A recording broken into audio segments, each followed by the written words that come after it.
that was great, and I hope we can all pitch in and support because when we get done with the masks, then the next thing is going to be mandated vaccines, and we just can't allow that to happen. So let's cut it off right from the start. The next speaker I was going to have is Rochelle. If it's okay with her, we have another one of our legislators showed up, Tom Wisniewski. Tony Wisniewski. Tony.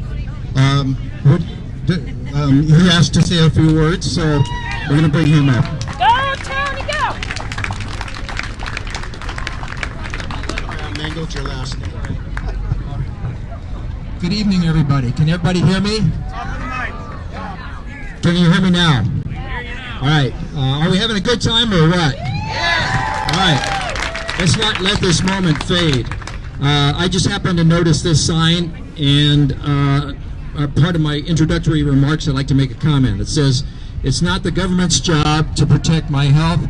It's the government's job to protect my constitutional rights." Now, I'd like to make a slight correction to that. We have to be careful as conservatives to watch our language, and I don't mean our profane language, I mean the meaning of language. Whoever uses a term automatically defines it. We don't have constitutional rights.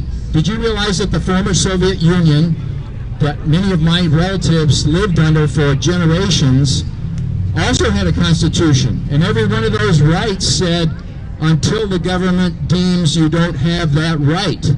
We don't have constitutional rights. We have God-given rights. The reason this country is as great as it is because we have God-given rights. The founders of this country recognized that fact, that natural fact, even if you don't believe in God, we have natural rights or God-given rights that the government cannot take away. Our government was founded on the fact that we have constitutionally protected rights. Constitutionally protected is an adjective, not a noun, okay? So I'd like to get that out of the way first. And if you don't think language is important, how about pro-choice? Isn't that a wonderful term? How about assault weapon as opposed to a semi-automatic rifle? Okay? We have to watch our language. I'd like to talk about the topic of where are the journalists? We don't have journalists anymore. We don't even teach journalism. We teach editorialism in these journalism schools. They're a bunch of cowards. In many cases, they do tell facts, but they don't tell the truth. And there's a big difference between those two issues. Journalists tend to tell facts the same way that a painter would tell his picture if he painted with just one color. Now, how complete would the Mona Lisa be if all it had was flesh tones or black or orange? You wouldn't get the full picture. Right now, we are being assaulted with whatever fear-mongering items the press wants to impose on us.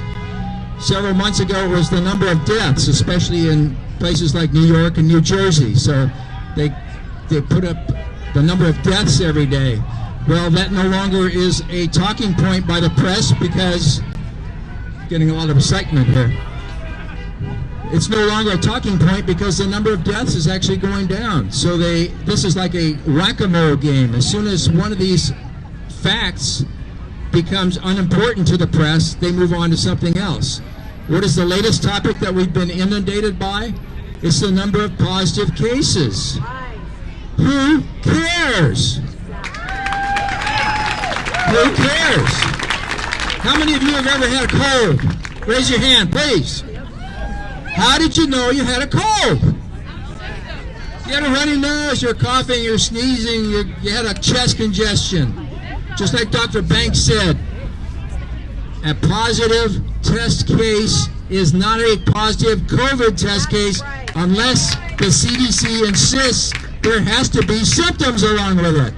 Guess what? If you go in and get a test now to see if you have a cold virus, a lot of us would show up as being positive. So what? You don't have a cold. That's the important thing. So we're playing this game of whack-a-mole. Every time one of these topics comes up and it loses interest because it's not fearful enough to the public, the press moves on to another thing. Right now, it's the number of positive test cases. Why do they not talk about the death rate? Because it's going down. Let me show you a graph, and I know a lot of you can't see it. It'll be on my Facebook post. This is the number of test cases. I think you can just see the general trend here. I'm an engineer, so I like graphics. I like pictures. They tell a lot more than just a table of numbers.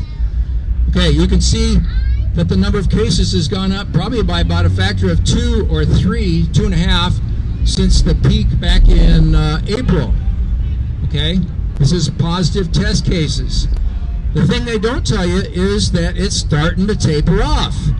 I can predict with great certainty that within 2 weeks to a month, we won't be talking about positive test cases. It's not scary enough. It's not a boogeyman anymore. Now let me show you the flip side of that story, and that is the number of U.S. deaths. Okay, a lot of you can't see this, but it'll be on my Facebook page. Back in the month of April 7th to May 11th, that's 34 days, so roughly a month, during the peak of the pandemic, we had over 2,000 deaths a day on average, okay, for that period of time, 34 days. Right now, during the most recent surge that we're being told about by the media, and this is nationwide, not just here in Kootenai County or in Coeur d'Alene, from July 23rd to August 3rd, the number of daily deaths is about 1,100. It's roughly half. It's 55% of what it was at a peak. They're lying to Now, us. why are we so concerned about what's happening today? The real number is the number of deaths. This is the real ultimate factor. So I want to thank everyone for indulging me some time because I'm not on the schedule. I am the representative for District 3, which is Post Falls. So if you have any questions, contact me after the talk. Thank you. God bless America.